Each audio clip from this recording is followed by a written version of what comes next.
Bonjour à tous, j'espère que vous allez bien, vous avez la patate. Moi ça va super, depuis qu'on est rentré dans la saison du bélier, je suis genre on fire, genre je suis super en forme. Et du coup, on se retrouve pour une vidéo axée sur le tarot, les oracles.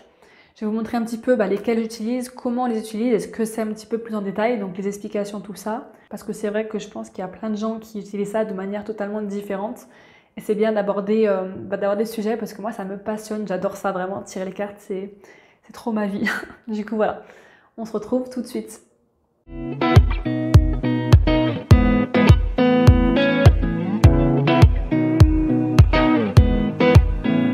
vais commencer par vous donner une petite définition, enfin, c'est pas une définition Google, mais c'est la mienne, on va dire, de ce que sont le tarot, les oracles. Il faut savoir qu'il y a une grosse différence entre le tarot et les oracles, c'est pas du tout la même chose. Je vous montrerai par la suite. Et parce qu'en fait, il y a une chronologie, il y a vraiment une ligne directrice avec des arcanes majeures, des arcanes mineurs, etc. C'est plus, on va dire, structuré. Alors que les oracles, vraiment, c'est très libre. Je vous montrerai aussi, mais c'est voilà, il n'y a pas vraiment de structure. Enfin, chacun fait comme il veut. Tout le monde un petit peu peut faire son oracle. C'est vraiment comme des messages, comme de la guidance. En fait, si vous voulez, les tirages de cartes, moi, je prends ça comme un petit peu, ouais, un guide des choses qu'on peut utiliser à chaque jour. Après, on n'est pas forcément obligé d'utiliser tous les jours. Moi, j'en utilise pas tous les jours personnellement. J'en utilise, je sais pas, en fait, c'est quand j'ai envie. Des fois, ça va être une fois par semaine. Des fois, c'est une fois tous les 3 semaines. Des fois, c'est 3 fois par semaine. Enfin bref, vraiment, c'est vraiment au choix, selon ce qu'on a besoin, etc., nos attentes par rapport à ça. Et oui, du coup, je répète qu'en fait, tout ce qui est oracle, tarot, bref, guidance, tirage de cartes en général, sont des guides. Donc, c'est pas des choses qui vous prédisent l'avenir. Ça, c'est super important de le prendre en compte. C'est pas en fait des prédictions du futur. On n'est pas voyant, ok. Même s'il y en a qui sont médiums, enfin, je veux dire, ça marche pas comme ça en fait. Parce que clairement, je pense que tout le monde peut lire les cartes. Après, tout le monde n'est pas disposé à être ouvert d'esprit pour, n'a pas aussi l'envie et n'est pas, voilà, genre, n'est juste pas en fait, n'est juste pas dans ce monde-là, et c'est totalement ok. Mais pour ceux qui le sont, en fait, je pense que oui, vous pouvez vous former. En fait, il y a des gens qui vous forment, par exemple, à la lecture du tarot, d'oracle, etc. Comment on lit les cartes, parce que c'est un apprentissage, même si je pense que c'est quand même pas mal à l'intuition. Moi, c'est comme ça que j'utilise, mais bref, tout le monde peut le faire. Et c'est un outil, c'est comme l'astrologie, c'est un outil, le human design, c'est un outil. Voilà, ça peut être plein de choses, les huiles essentielles. Bref, là, on peut vraiment avoir plein d'outils différents. Il y a une full catégorie. Mais du coup, là, je vais spécifiquement me concentrer sur le tarot et les oracles pour vous montrer. Je vais vous donner un exemple. En fait, si vous voulez, vous avez toujours le libre arbitre. C'est-à-dire que dans tous les cas, vous avez le libre arbitre, même si les cartes vous guident, en fait, ça ne remplacera jamais vos propres choix, en fait, vos propres actions. Par exemple, si on vous dit que eh ben, si tu arrives à, je sais pas, à te lancer dans l'entrepreneuriat, genre que voilà, tu arrives à ouvrir cette clé, cette porte en fait, cette nouvelle aventure, bah, du coup il va se passer ça va être super bien, nanana. Du coup, imaginons que la guidance est spécialisée sur ça, cette question-là, est-ce que je vais réussir à me lancer dans l'entrepreneuriat? Ok, donc ça te guide sur ça, mais tu peux très bien te dire en fait non, finalement, après réflexion, au bout d'un mois, ah non, j'ai pas envie de le faire, donc je fais autre chose. Du coup, ça veut dire que ton tirage de cartes, bah, il n'aura pas forcément d'impact parce que tu as pris un autre choix. Je sais pas si je suis très claire dans ça, dans ce que je raconte, mais en fait, c'est pour dire que peut-être que les cartes vont dire quelque chose, mais ça veut pas dire que ça va se passer non plus, en fait. Parce que vu que vous avez le choix tout le temps, imaginons un truc tout con, est-ce que je prends des carottes ou des pommes de terre? Et bah, si je prends les pommes de terre, ça n'aura pas le même impact que si je prends les carottes. Bon, c'est débile comme exemple, mais vous avez compris quoi. Enfin, j'espère que vous avez compris. Et donc, c'est pour ça que je répète, le libre arbitre, c'est super important parce que c'est ce qui nous drive dans la vie de tous les jours. Et les tirages de cartes, c'est pas fait pour nous enfermer dans des cases, en fait, dans des cases de la société. C'est vraiment fait pour, en fait, élargir son champ de vision et se déconditionner. Parce que si on est là pour se reconditionner, enfin non, en fait, c'est pas ça. Du coup, c'est pour ça que tous les outils sont super bons à prendre, mais toujours conserver le fait qu'on a le libre arbitre. Alors, du coup, là, on a toutes mes cartes. Donc, je vais pouvoir vous montrer un petit peu comment ça marche et faire un tirage en direct, en fait. Tout simplement. Parce que voilà, on a différentes cartes. Ça, par exemple, c'est un tarot. Ça, normalement, c'est un tarot, mais bon, il est plus en mode oracle. Il n'est pas très structuré. Ça, c'est un oracle. Et ça, c'est un oracle aussi. Qui a des petites cartes, des petits messages, en fait, à l'intérieur. Donc, je vais pouvoir vous montrer tout ça. Alors, du coup, j'ai choisi celui-là pour faire un petit tirage, parce que c'est mon préféré.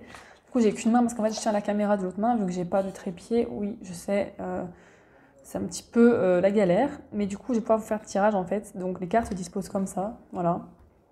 C'est des très belles cartes, moi j'adore. Je trouve trop belles. Donc déjà de base, il faut savoir que vous pouvez en fait avoir un petit livret. En général, il y a un petit livret avec le tarot, l'oracle. Moi, je ne l'ai pas là parce que je l'ai laissé en France. Et en fait, ça peut vous expliquer un petit peu ce que la carte veut dire. Après, moi, je conseille vraiment de faire avec l'intuition, quoi. Genre vraiment d'être dans son élément plutôt que de vraiment lire exactement dans les détails qu'est-ce que la carte veut dire. En fait, pour moi, ça va vraiment à l'intuition. C'est pour ça que j'aime bien faire comme ça. Après, tout ce qui est tarot, je pense qu'il faut vraiment se former pour le faire parce que même si tout le monde peut le faire, genre il suffit pas de juste de prendre un tarot et de dire allez hop, c'est bon, je fais ça quoi. Il faut quand même se développer un petit peu là-dedans, un petit peu se renseigner. Après, pour ce qui est ça, des oracles comme ça, vraiment ça, je pense que vous pouvez l'acheter. Vraiment, même si vous y connaissez rien, parce que vous voyez, vous avez des petits mots en fait, je vous montrerai tout à l'heure. Même les oracles, parce qu'en fait les oracles c'est beaucoup plus, ouais, c'est pas structuré du coup.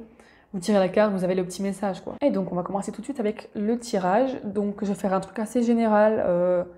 En fait, si vous voulez, vous pouvez poser plusieurs questions. Vous pouvez vous dire, ok, alors j'ai envie d'en savoir plus sur ma vie amoureuse, sur ma vie professionnelle, sur ma vie familiale, etc. Donc ça peut être comme ça. Sinon, vous pouvez avoir des questions, parce que là c'est des thèmes. Par exemple, je prends un exemple pour moi. Est-ce que je vais réussir à me lancer dans le coaching holistique? Est-ce que je vais pouvoir faire mon école, etc. Je sais pas, est-ce que je vais me sentir épanouie ici à Lisbonne? Ça, c'est des questions vraiment plus précises. Ou alors, quelles sont les énergies du jour? Et donc, on va commencer tout de suite avec les énergies du jour. Je sais pas si vous voyez, là, en fait, j'essaie de vous montrer comment on fait pour les mélanger. Parce que je sais pas, deux trépieds, c'est galère pour vous montrer. Il y a plein de façons de faire. Soit vous étalez les cartes comme ça sur la table, comme ça, et vous choisissez au pif. Soit vous faites comme ça, vous les battez. Bah voilà, il y en a une qui est tombée, je vais pouvoir la ramasser. Alors, du coup, ça c'est vraiment général. Hein. Donc, je parle pas pour moi, je parle des énergies du jour. Voilà, très, très général. Alors, la 4 d'épée, pardon. Vous voyez, moi je prends vraiment pas le livre. Hein. Vraiment, j'ai pas exactement le livret sous les yeux, donc je suis vraiment à l'intuition. Pour moi, la 4 d'épée, c'est une journée un petit peu où c'est bien en fait de peut-être se recentrer sur soi, être dans son cocon un petit peu. Essayer de créer un espace où on se sent bien. Donc, par exemple, je sais pas, ça peut être redécorer un petit peu son appart, être un petit peu cocooning. Vous voyez, aujourd'hui c'est un peu une journée cocooning où on aime bien être dans son cocon, pardon. Et qu'on est un petit peu, voilà, peut-être renfermé un petit peu aussi. Peut-être qu'il faut savoir que les cartes, elles ont un côté ombre et un côté lumière. Donc moi, le côté lumière, c'est voilà, prendre du temps pour soi. Et le côté ombre, ça peut être voilà, être un petit peu trop renfermé et être trop voilà, solo quoi, dans sa bulle. Et du coup, ne pas être à l'écoute des autres ou entouré, etc. Ça peut être ça, voilà. Donc, je dis ça vraiment au pif. Je sais pas si ça résonnera avec vous ou pas, hein, peu importe. Mais bon, c'est un essai. Après le 3 de bâton, ça peut vouloir indiquer une envie de partir en fait d'une situation, partir vers de nouveaux horizons, essayer des nouvelles choses, de nouvelles créations, des nouvelles ambitions, des nouvelles opportunités. Et voilà, partir de quelque chose qui ne nous convient plus ou alors aller vers quelque chose qui nous convient aussi. Hein.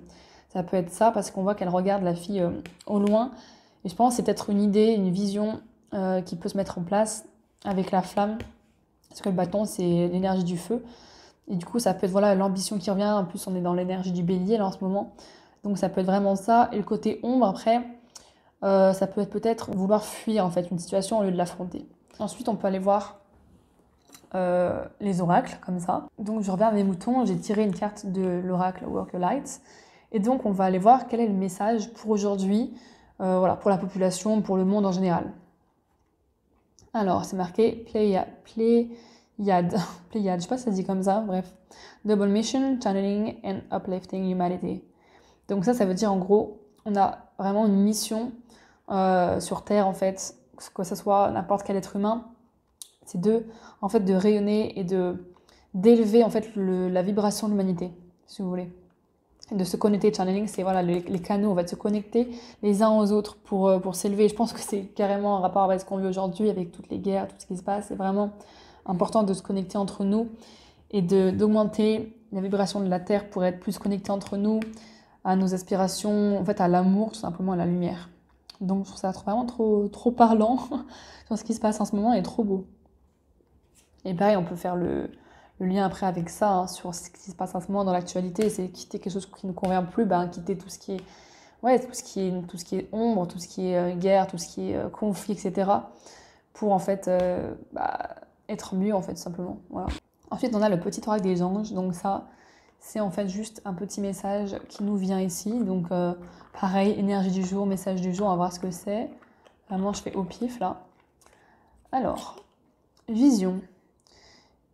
Je sais pas si vous voyez bien là. Est-ce que c'est bien centré? Voilà. Une attitude positive requiert un regard positif. Visualise chaque personne entourée d'amour et de lumière dans la situation présente. Sois sûr de t'y inclure aussi. Ton amour a le pouvoir d'influencer et de transformer les événements à venir. Voilà, donc pareil, c'est ce que je disais en fait, c'est la vision en fait, c'est de voir plus loin, parce que là aussi on a la vision, parce que clairement là on voit le monde entier, c'est de se connecter à ce qui nous dépasse en fait, vous voyez, c'est d'englober et de se dire ok, nous sommes des êtres d'amour quoi, donc on peut vraiment atteindre tous nos rêves et faire ce qu'on veut. Je pense que voilà, c'est le tirage que je voulais faire d'aujourd'hui, donc dites-moi si ça résonne avec vous ce genre de tirage, pour vous montrer un petit peu ce qu'il est possible de faire. Donc là, c'est vraiment le bordel, je me suis étalée de fou. C'est fini pour cette vidéo, pour cette présentation de tarot, d'oracle. Dites-moi si ça vous a plu, si vous êtes intéressé par ces sujets-là, parce que c'est vrai qu'il y a beaucoup d'informations sur Internet, et d'ailleurs, vous pouvez voir beaucoup de comptes de chaînes YouTube, en fait, parler de tirage de cartes, et même faire des tirages pour la population, voilà. Après, il faut savoir que ça, moi j'aime bien des fois, de temps en temps, regarder, mais déjà je regarde qu'une seule personne, parce que sinon après on se perd là-dedans, et le but c'est pas de se perdre, ok? Mais vraiment, je pense que ça sert à rien aussi de regarder tous les jours, d'être en mode un petit peu addiction au tirage et de faire ça ouais, tout le temps. Et de se dire, ouais, mais vu que machin, ça m'a dit ça, faut que je fasse ça. Non, en fait. Surtout que quand je parle de YouTube, c'est vraiment très général. Donc, vous pouvez pas. En fait, il faut avoir du discernement. Vous pouvez pas être hyper catégorique là-dessus, quoi. Parce que à la limite, quand c'est un tirage personnel et que vous prenez contact avec une personne qui fait le tirage, par exemple comme moi, et ben en gros, ça va être plus personnel et puis vous pouvez poser une question précise en fait, si vous voulez. Du coup, ça aura plus d'impact. Donc j'espère que cette vidéo vous aura plu et n'hésitez pas aussi à partager cette vidéo, à commenter, à liker, etc., à vous abonner. Ça me soutient énormément, ça me fait très plaisir. Donc je vous retrouve la semaine prochaine. Et n'hésitez pas aussi à aller voir mon podcast que j'ai fait dernièrement sur accepter le changement, qui se trouve ici ou ici. Parce que du coup, c'est le deuxième épisode que j'ai fait. Et du coup, je suis super contente de partager cette aventure avec vous. On se dit à la semaine prochaine. Bye bye!